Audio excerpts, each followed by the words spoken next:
श्रीमद कुंज विहारणे नमः। श्री स्वामी हरिदासो विजयतीर्थराम। द्रविड़ देश में पूर्व काल में पांड्य राज्य के एक राजा थे, इंद्रदुम्न। वे राजा सदैव भगवान के स्मरण, ध्यान, पूजन और नाम जप में लगे रहते थे। एक बार वे कुलाचल पर्वत पर मौन होकर वानप्रस्थ आश्रम स्वीकार करके भगवान की अर्चना कर रहे थे। उसी समय वहां शिष्यों के साथ महर्षि अगस्त्य पधारे।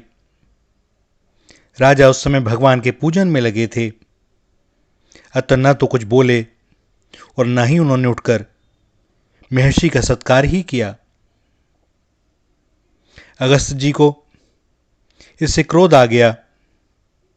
उन्होंने श्राप देते हुए कहा, यह मूर्ख मतवाले हाथी की भांति बन गया है, ब्राह्मण का यह अपमान करता है, अतः इसे हाथी की योनि प्राप्त हो। श्राप देकर अगस्त्य जी चले गए और उनके शाप के प्रभाव से शरीर के छूटने पर राजा इंद्रदुम्न क्षीरसागर के मध्य त्रिकूट पर्वत पर हाथी हुए। वे बड़े ही बलवान थे। उनके भय से वहां व्याघ्र सिंह भी गुफाओं में छिप जाते। एक बार ये गजराज अपनी यूथ की हथनियों, दूसरे हाथियों और उनके बच्चों के साथ वन में घूम रहे थे। धूप लगने पर यह प्यास लगने लगी, तब कमल की गंध सूंघते हुए यह हाथियों का झुंड वहां के एक सरोवर में पहुंचा। वह सरोवर बहुत विशाल था, स्वच्छ जल भरा हुआ था, कमल खिले हुए थे। सभी ने खूब जल पिया, स्नान किया और परस्पर सूंड में जल लेकर एक दूसरे पर उछालते हुए जल क्रीड़ा करने लगे। उसी सरोवर में महर्षि देवल के शाप से ग्रस्त एक मगरमच्छ अर्थात ग्राह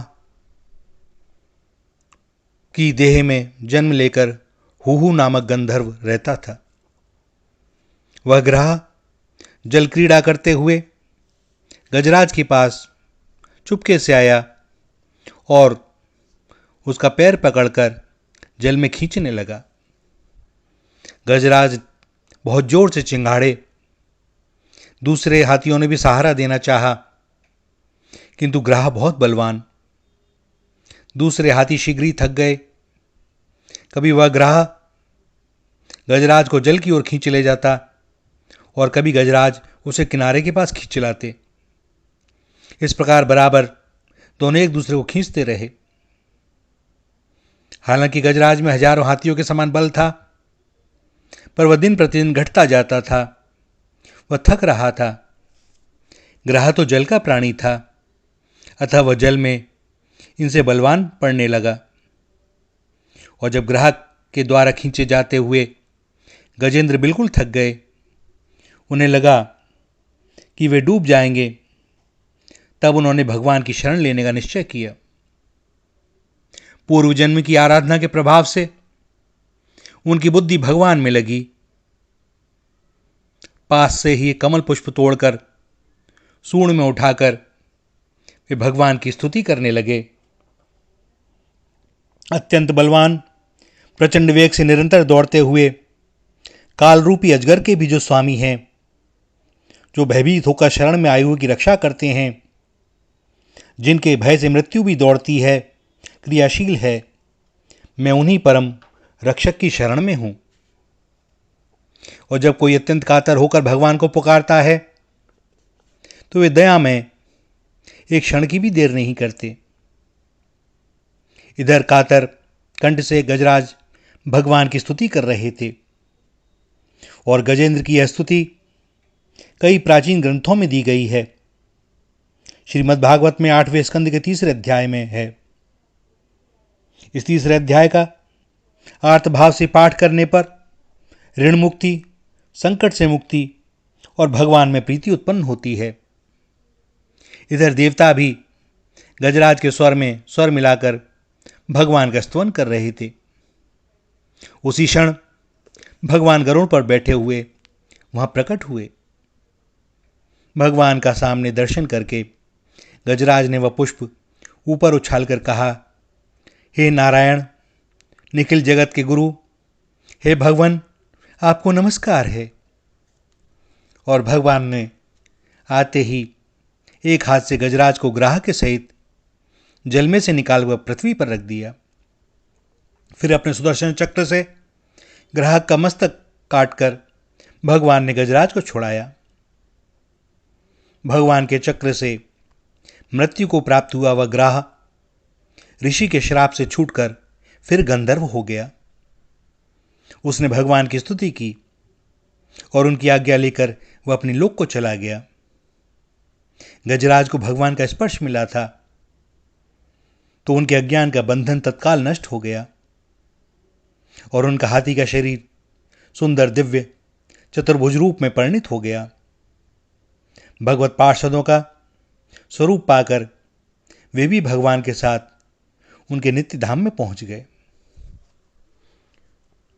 भैया, भगवान बहुत कृपा करते हैं, लेकिन इस कथा में मुख्य बात यह है कि देखिए, कहाँ वो गंधर्व योनि को प्राप्त ग्राह और कहाँ राजा इंद्रधुम्न,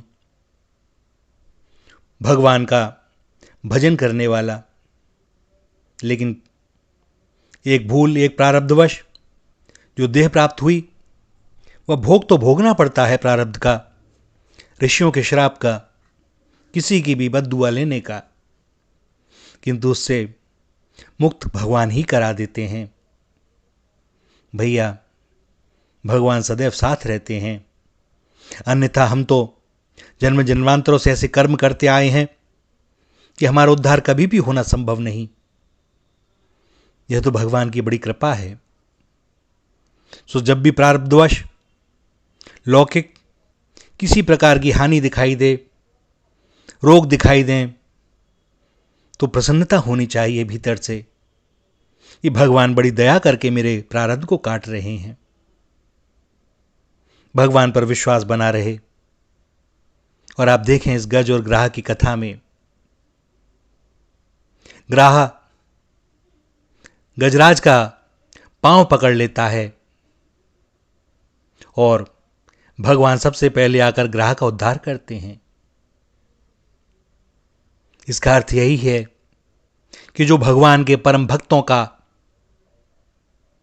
चरण पकड़ लेते हैं, उनका उद्धार सर्वप्रथम होता है, भगवान के द्वारा होता है।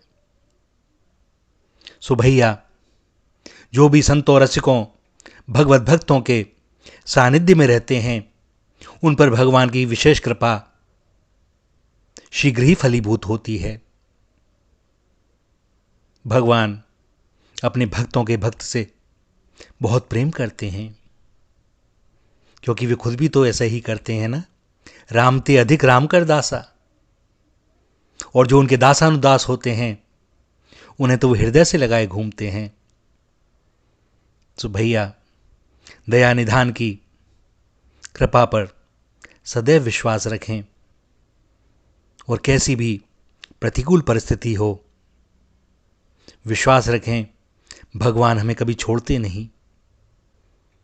और जो भोगता जा रहा है वह हमारा ही अपना पूर्व प्रारब्ध है। सो जब उसका दंड मिल रहा है तो भय कैसा, दुख कैसा, वन प्रसन्नता अनुभव करनी चाहिए। हे नाथ, आपकी बड़ी दया है